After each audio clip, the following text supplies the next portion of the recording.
opisyal sa mga kagawad at kapitan. Sa barangay tayo.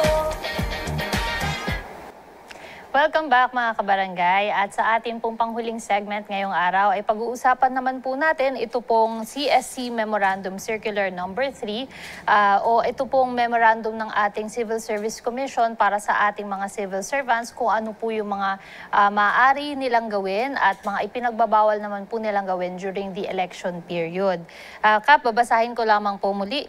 Unang-una po dyan mga kabarangay, pinapaalala po ng ating CSC in Memorandum Circular Number 3, Series of 2025, dated March 31, that government workers are not to engage in political activities, including social media, during the campaign period.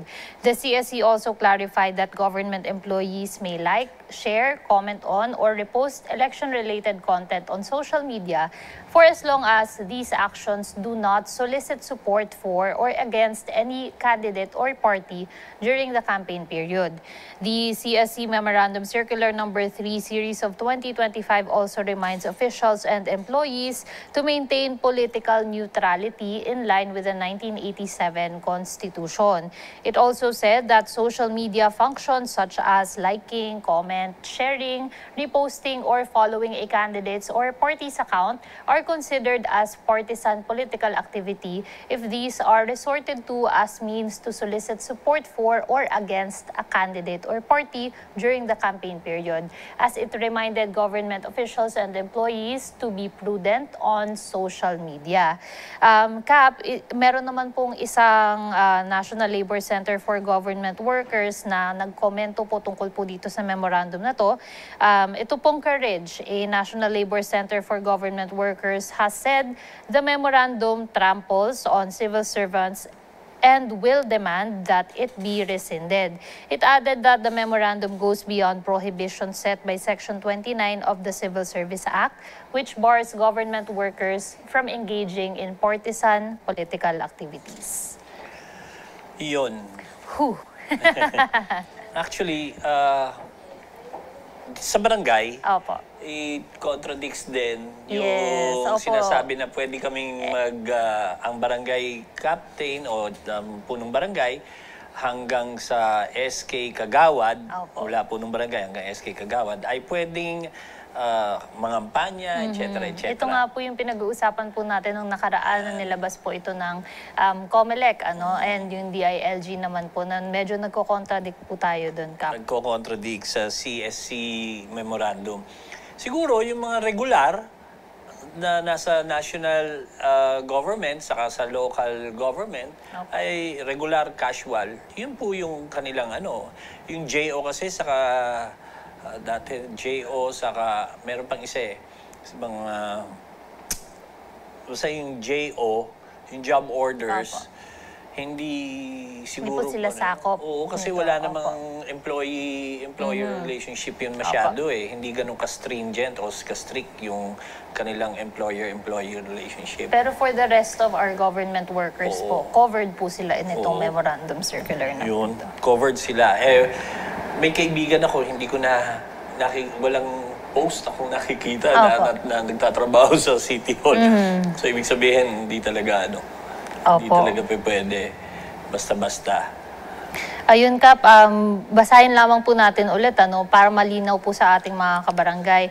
Ito pong ating mga civil servants or ating mga government workers na covered po nitong memorandum circular ay hindi po maaaring mag-engage, mga kabarangay, sa mga political activities. Kasama po dyan, Kap, yung mga campaign rallies po natin, yung mga expressions of support for our candidates. Yes.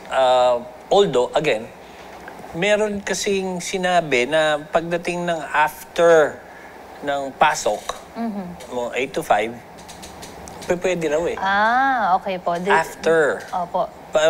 Hindi ako sigurado. Pero sabi nga, para at least medyo maging safe na rin, ay kung gusto nyo mangampanya at talagang mahal na mahal nyo yung taong kinakampanya nyo, you can do it in some other form and ways, diba? Opo. Yun, kausapin nyo na lang yung mga kamag-anak nyo, kausapin nyo. Hindi naman kailangan ng social media eh. Personal na lamang Personal po. touch Opo. na lang. Ganon. Pero yan ay sa government employees again, sa mga empleyado. Hindi po para sa mga barangays natin, okay? Yung mga ating manonood dito. Opo. At ayun nga po, Kap, pagdating naman po sa social media use, ito pong pinapaalala po ng ating CSC, ay maaari naman po silang mag-share or mag-komento po sa mga election-related na content. As long as hindi po ito nag-express ng support or yung pong pagka-against po nila for a certain candidate naman, Kap. Naguguluhan ako doon sa Opo, CSC na yun. opo. Nag-share ka eh, di ibig sabihin, sumusuporta ka. Opo, opo. Para siguro, Medyo Kap, I misnomer think eh. this is yung explicitly expressing Statings support. Opo. na may support word, gano'n, Opo, o siguro, vote. Kap, opo. Siguro nga, edi sige, share nyo na lang na. Actually, meron din kalaban yan yung freedom of expression sa Bill of Rights. Opo. 'Di ba? Yung freedom mo to choose whoever you want to choose as your leader. Opo. 'Di ba? Yun yung yung medyo contradicting doon. Opo. Pero sila yung magagaling doon eh. Hindi po ako abogado, ayoko pong Opo. Ito nga din magmarunong. po, Kap, yung nabanggit po natin kanina, yung ito pong isang labor center para po sa ating mga government workers. Yun po yung isa po sa kanila pong naging komento tungkol po dito sa memorandum na to na natatapakan daw po ang rights po ng ating mga government workers because of this memorandum. At dinedemand po nila na alisin po ito or ipabaliwala po. Tama naman. Kasi nga, medyo yung freedom freedom of... Parang kung i-follow natin yung Supreme Court ruling sa mga barangay captains, yung Diquinto versus something, versus Comelec, parang karapatan kasi natin. Opo. Like for example, ang required, example lang po ito. Ang required sa batas ay yung 2x3 na poster, di po Opo. ba? Pero, kung sa bahay ko, gusto kong suportahan kunyari. Again, si Benhar Abalos, lalagyan ko ng malaking poster. Bahay ko po ito, private property. Opo.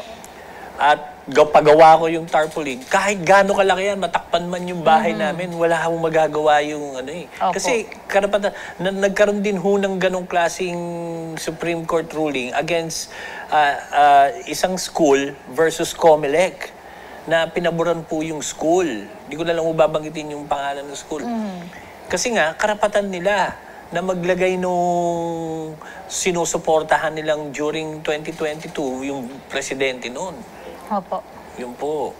So, diyan medyo yung karapatan mo bilang tao na susuppress Opo. pagdating sa pagpili. Opo. Pero sila mas magagaling kaysa sa akin. So, ako po ay maliit lang. Pero ito, Kap, yung pagdating po sa mga ganitong memorandum circular, siguro po maganda pong mangyari po, magkaroon po tayo ng centralized po talaga na ruling sa pagdating po sa mga regulations sa ganito. Dahil nga po, nakakalito naman po talaga, Kap, kapag meron pong mga iba't ibang inilalabas po na pamantayan yung atin pong mga government. Tama ka, SK Mai. Siguro isa batas na ng mga senador yan, Opo. saka ng Congress, ng mga congressman na mauupo. Isa batas na kung ano yung pwede at anong yung hindi. Opo. No? Para talagang iisa na lamang po yung batayan po natin. Isa na kung lang, ano po yung susunod. pangkalahatan. Opo. Hindi na nagko-contradict yung Comelec versus ganito, yung mga ganyan, si CSC versus yung mga sinasabi ng Comelec. Di ba? Isa-isang na lang. Opo. Tama po kayo kay SK Mai. Pagdating naman dito, Kap, sa memorandum po na to, siguro po, I'm not sure if makakaabot pa po tayo before the election, pero siguro po sa susunod naman po na election din natin, maganda po siguro na meron po tayong maimbitahan, Kap, pagdating po sa, makapag-explain po sa atin kung ano po yung maaaring maging penalties po nila as government workers, and paano po ang proseso nung magiging, kapag napatunayan po na nag-engage po sila sa ganito. Usually pag ganyan, hindi ko lang ho alam. Sa pantaha ko lang po ito. Baka Comelec, i-showcase ka naman. Showcase order, opo. Baka ganun na naman ng report ka ng mga kaaway mo sa trabaho. Yun. Ayan po, maraming salamat, Kap. Ito naman po, Kap, bago po tayo magpaalam po sa ating mga kabarangay, meron po ba kayong ilang mga paalala lamang po para sa kanila? Dahil po, yun nga po, sa Lunes na po ang atin pong botohan. Yes.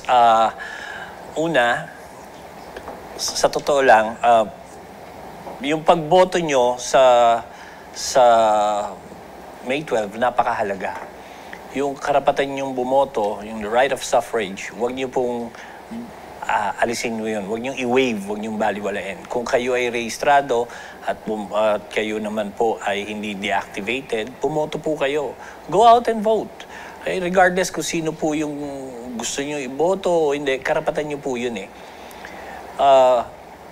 Doon po at least pwede nyong kasama kayo sa paghulma ng bansa natin at ng bayan po ninyo. So, napakahalaga niyan. Pangalawa, pwede po sana kung ako ho ang inyong tatanungin kung ito'y maliit lamang at very humble na opinion mula sa isang katulad ko pong punong barangay, kung kayo rin po ay boboto, lalo na pagdating sa mga sa tingin nyong makakatulong po sa inyong constituents, kasi nakaduktong sa inyong pusod at bituka ang inyong mga constituents na napakahalaga po ng inyong sinusuportahan eh.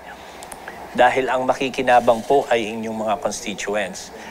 Sana yung talagang ang iboboto at yung ikakampanya po natin ay yung talagang tao o mga taong alam nyong may kahihinatnan ang pagkakaupo sa Senado, sa Congress o sa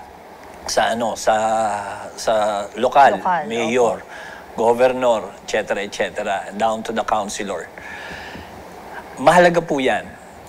Hindi po yung pera na ibibigay sa araw na eleksyon, ano yan, tanggapin nyo yan. Okay? At minsan lang in 3 years time, sabi nga nila na magbibigay ho sila. Pero ang mahalaga po ay kung ano yung nasa isipan nyo at nasa puso nyo na mas makakatulong po sa inyo. Be practical, pero vote yung taong makakatulong sa inyo. At be objective. Rebisahin nyo po kung sino yung mga taong to, yung background nito. Rebisahin nyo po kung ano ba ang mga nagawa na nito. Nakatulong ba to sa constituents nyo, sa inyo personally? May, ito ba ay taong talaga yung maaasahan? Etc. Tignan nyo yung mga, siyempre may positive, negative ang isang tao. I-weigh nyo po at saka kayo bumoto. And lastly, hindi ho kailangan kayo, ang mga bawat Pilipino, usually sa botohan yan na nagkakabanggaan, nagkakaroon ng pisikalan, nagkakaroon ng mga emotional outburst. Kasi meron pong kinabukasan. Di ba, SK Mai, meron pa tayong tomorrow. Ano yun? Panghanggang May 12 lang ba buhay natin? Di ba, hindi naman. Meron tayong mga anak, magulang, kamag-anak na talagang nagmamahal sa atin, na iintindihin nyo rin na hindi nyo sasayangin o tatayan nyo ang inyong buhay para sa iisang tao na pagdating ho at pagkatapos ng botohan, maaalala pa ba kayo? Di ba? Tignan nyo rin yun, i-weigh nyo. Daanin nyo sa legal na pamamaraan lahat ng problema at daanin nyo sa tamang pakikipag-usap. Huwag hong very emotional. At tapos, pagkatapos na naging emotional kayo, wala na. Nangyari na. Sising alipin na. Pagkatapos kinabukasan, may nakulong na, meron ng natsugi o namatay, etc. So, yun yung napakahalaga nun. And lastly, SK Mai, with your indulgence, ako po ay bilang barangay captain, alam ko po kung ano po yung hirap ng ating mga nanunungkulang barangay. Punong barangay, mga kagawad, mga SK at SK kagawad, at lahat ng mga angsang heroes natin sa barangay. ramdam po ng inyong barangay o ako at sa barangay tayo dito sa programa pong ito, ang mga hinaing po ninyo. Ramdam namin yan, lalong-lalo na po ako. Kung maaari po sana, ako po ay nakikiusap. Tignan nyo po, ha? Yung punto rin na baka pwede nyong isingit sa 12 po, si Secretary Benhar Abalos na naging DILG Secretary. Kasi sa totoo lang, malaki ang maibibigay niyang benepisyo pagdating sa pag-draft at paggawa ng batas sa Senado, pagdating sa atin sa Magna Carta. Nagkausap po kami. Talagang tututukan niya ang local government code para yung mismong mga nasa laylayan natin, yung talagang mga kailangan nating yung mahalin ng mga tanod, BHW, BNC o yung BNS, Barangay Nutrition Scholars, yung mga kagawad, lupon, barangay captains, SK, ay matutukan na ng pansin.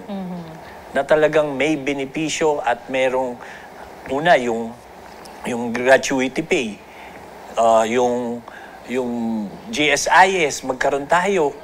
Yan yung mga wala tayo yung mga wala ang barangay Sayang po. Tignan nyo rin kapay nyo, hindi ko pinupush lang talagang ito. Hindi. Kayo po ay may dunong, kayo po ay may kaalaman galing sa ating Panginoon. Tignan nyo, i-weigh nyo. Wala na akong kailangan sabihin pagdating sa ibang kumakandidato. Basta pagdating po doon, i-weigh nyo. Hindi ko kailangan manira ng kandidato para ipasok lang nyo si Secretary Benhar. Ang sa akin lang, sayang po ito. Ito na po yung parang spark natin sa pagdating sa Senado na makakatulong po sa atin. Yun lamang. SK Mike, pasensya na po. At ito na yung before the election, kaya kailangan ko sabihin sa inyo to. Opo, maraming salamat po, Kap. At wala na po ako may dadagdag dahil napakagandang mga paalala po ang binigay niyo po sa ating mga kabarangay. Kap, gusto niyo po bang ihabol na lamang po, mabilis lamang po yung mga pagbati po ninyo? Binabati ko po si Kap Marlo de los Santos ng Barangay Santo Domingo, Nabua, Camarines Sur, dahil sa totoo lang, ang laking tulong po ni Kap Marlo de los Santos at yung mga iba pang kapitan na hindi ko na isa-isa na tumutulong po kay Secretary Benhar Abalos. Maraming salamat po from dun sa Lanao, dun sa Mindanao, hanggang po dito sa Norte. Maraming salamat po. Pati ang Visayas, ang laki po ng tulong po sa kanya ng mga kapitan at mga kagawad. Sama na po kayo, mga kagawad at kapitan, para ho kay Secretary Benhar.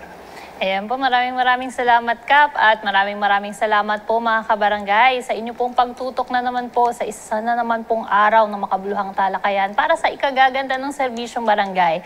Makakaasa po kayo na sa araw po ng eleksyon ay tututukan po natin dito po sa GNN ang mga kaganapan po during the election day, and we are hoping for a peaceful and orderly conduct of the elections. Ayan po, ako po ang inyong lingkod, SK Mai Salazar, sa ngalan po ni Kap Dondon Francisco, ni Kags Marie Formentera Ferrer at ni Kags Butch Serrano. Magkita-kita po tayong muli sa susunod na linggo. Dito lang sa Barangay Tayo. Sa Barangay Tayo, ikaw at ako. Sa Barangay Tayo. Wow. Sa Barangay Tayo, ikaw at ako. Nagbibigay ng aral sa mga kagawad at kapitan. Sa Barangay Tayo.